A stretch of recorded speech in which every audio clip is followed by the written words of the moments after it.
February 6, 1992 started out like any normal day. People were traveling Highway 41 on their way into and out of Evansville. Planes were landing and taking off from Evansville Dress Regional Airport. The morning crowd was thinning out at JoJo's restaurant on the north side of town. And the third and final day of a quality control seminar for Evansville's Plumbing and Industrial Supply Company was beginning its final days of meetings at the Drury Inn on North Highway 41. The tranquility of this normal day would be shattered at approximately 9:50 a.m. I took a patient into the neurosurgical room, and as we were transporting the patient from the cart onto the surgery bed, the lights flickered. They didn't go off, but they flickered. My dad called and wanted to meet me later in the day to celebrate my birthday and planned to do that, and the phone went dead. And that's when the crash had happened, and I guess there was an electrical surge across the city, and I didn't know what had happened. We just thought our phones somehow disconnected, and a little while later, my mother called and asked if David was in a training still that day at Drury Inn, and I said, oh yeah, and she told me about the crash. It was about 9 o'clock in the morning, and while I was in the store, the building kind of shook like that, and the lights blinked. And we didn't think anything about it. I thought, well, maybe it was just a truck going by. Anyway, I finished. I came outside, and I just happened to look off to the east, and there was this huge column of black smoke, oily black smoke rising into the sky. On that morning, 5 crewmen, including the pilot, 2 co-pilots, flight engineer, and loadmaster from the Kentucky Air National Guard 123rd Tactical Airlift Wing Unit, based out of Louisville, Kentucky, were taking off for routine pilot proficiency exercises. These touch-and-goes were designated for soldiers to meeting training requirements for different types of drops. A C-130, which is a military 4-engine propeller-driven aircraft, had come over from Louisville, Kentucky to do some practice flying. Basically what they do is they have, it's from the National Guard unit in Louisville, and they have a certification pilot, and then they typically have 3, 4, a number of other pilots with them, and they take turns flying the airplane, and this certification pilot makes sure that they're current on different types of procedures, landings, takeoffs, a number of different things. Did a touch and go where they came in and they landed on the runway and then they took off again. And that's basically what a touch and go is you come in, enter the pattern of the airport, land on the runway, and then depart. And there are variations on that. There's a stop and go where you come on the runway and you actually come to a complete stop and then take off.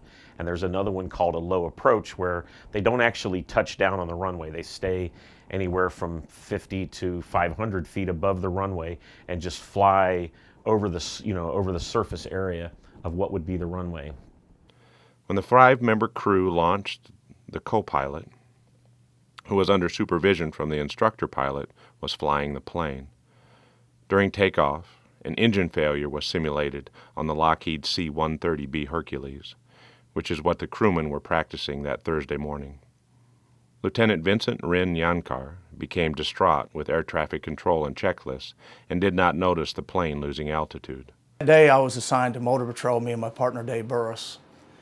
We were actually running radar when we looked to the north and seen a lot of smoke. Wasn't sure exactly where it was, but we knew something bad had happened. Everything at that point, it just seemed like it went into slow motion.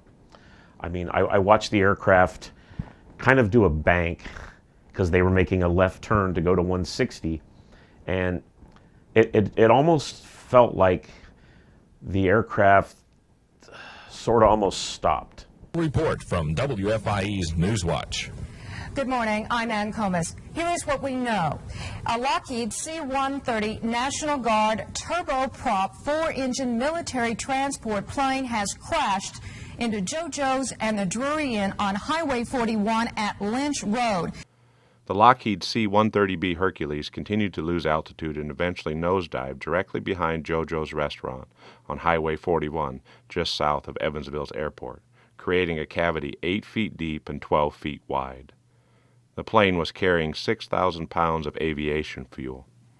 Due to the force of the plane slamming into the ground, fuel ignited, creating a fireball that blew out windows and entered the rooms along the north side of the Drury Inn Hotel. you're watching it, but in your mind you're saying, this isn't really happening. He's not really doing it. But instead it did happen, and the aircraft came straight down. I mean, there was a huge explosion, a huge fireball. I mean, just yellow, orange, blue. I mean, all these colors of flames screaming into the air. You literally, I mean, I don't know exactly how far we are, maybe a couple miles or whatever from the site, but you literally felt the ground shake. All 5 crew members of the C-130 died on impact. A portion of JoJo's restaurant collapsed when a large tail piece of the plane landed on the rear quarter of the building. And what we've been able to discover is that one waitress and one busboy are missing in the restaurant at the moment. The airplane impacted entirely on the restaurant and exploded in a ball of flame. Parts of the plane and pool concrete were launched into the parking lot of the Drury Inn on the east side of the building and landed on top of the 4-story hotel roof. At the JoJo's restaurant, 2 employees were killed when part of the airplane impacted directly on the kitchen area in the southeast quarter of the building. 2 workers, a waitress, and a dishwasher were pinned in the wreckage of the collapsed portion of the structure. 2 men worked for 15 minutes to try to help Lynn Scott and Matthew Phipps escaped, but were unsuccessful. Fortunately, as many as 25 employees and customers escaped the JoJo's restaurant through the front entrance unharmed. Due to the impact of the crash and the amount of aviation fuel aboard the aircraft, it created a fireball which burst into room 416 where the quality control seminar was taking place. Remember Jay Zimmer, the TV was on, and Jay Zimmer, he's not with them anymore, but he was the one right there in front of the hotel. It was in flames. And when I sat down, I heard him say it hit room 416.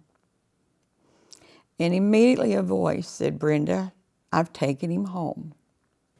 9 of the 13 people who were in room 416 were killed when the fireball struck the building. 4 of the 9 employees were killed instantly. The remaining 5 had enough time to take action. 3 of them rushed into the bathroom in an attempt to escape the flames. They were later found in the shower with both hot and cold water running in hopes to protect themselves. The 4th went to the telephone and tried to call for help, while the 5th tried to reach the door but was unsuccessful.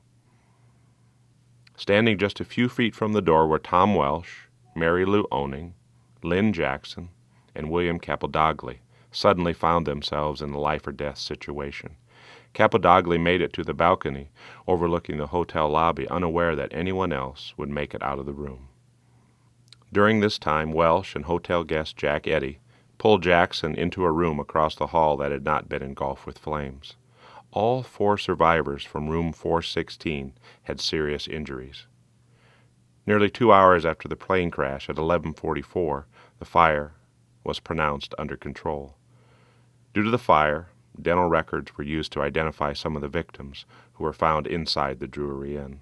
Along with 16 deaths from this tragedy, there were 15 civilian injuries and 6 emergency responder injuries. James Duke Gibson, Jr., who was with the Evansville Police Department, arrived on the scene within minutes after the crash. He went inside the Drury Inn without proper equipment to help rescue people who were trapped. He was then overpowered with smoke and toxic fumes and had to be carried out. Gibson, along with other officers that were first responders, received the Evansville Police Department's Gold Merit Award for risking their lives to help others. On February 24th, Gibson passed away due to a toxic reaction from medication. The C-130B was known for its safety, and this crash was a rare event. Air Force investigators concluded this particular crash was due to pilot error when an unrecoverable stall following a low-level approach maneuver was taking place over the airfield. Without sufficient airspeed or altitude, the crew was unable to regain control of the plane before it crashed. Although the C-130B plane crash was a tragedy for Evansville residents, it was also a learning opportunity for significant matters. Thing that was a problem to the firefighters, and as you look back, you actually use it as a learning tool. there was so many people that wanted to come and help. And there was a lot of firefighters from other departments, but they didn't go through the correct routine of checking in with Incident Command and getting an assignment. And we call that freelancing. And even though it was very well meaning at the time, after the fact, we realized we had probably 100 people on scene that were unaccounted for. And if something would have happened to them, we never would have missed them because we didn't know that they were there. So that actually, as far as the Evansville Fire Department, we ended up rewriting some of the Incident Command protocols that we use now and trained very heavily on those specific incidents after this crash. So if there's any good that came out of it, it's that the Evansville Fire Department is a better department because of it. After the 1992 crash, military training exercises at Evansville Dress Regional Airport were stopped. It was reported that the Air Force will no longer allow dangerous maneuvers such as simulated engine failures when civilians are aboard. The Plumbing and Industrial Supply Company lost a third of their workforce on February 6th. They eventually merged with the Ram Supply Company. The summer after the crash, the Drury Inn reopened after a $2 million reconstruction. The JoJo's restaurant was also rebuilt and reopened the same year. This poem to all parents. I'll lend you for a little time a child of mine, God said, for you to love thee while he lives and mourn for when he's dead. It may be 6 or 7 years or 22 or 3. But will you, till I call him back, take care of him for me? I've looked the world over in my search for teachers true, and from the throngs that crowns life's loved ones, I have selected you. You will give him all your love, nor think the labor vain, nor hate me when I come to call and take him back again. And for the happiness we have known, forever grateful stay. But shall the angels call him much sooner than we've planned, we'll brace the bitter grief that comes and try to understand.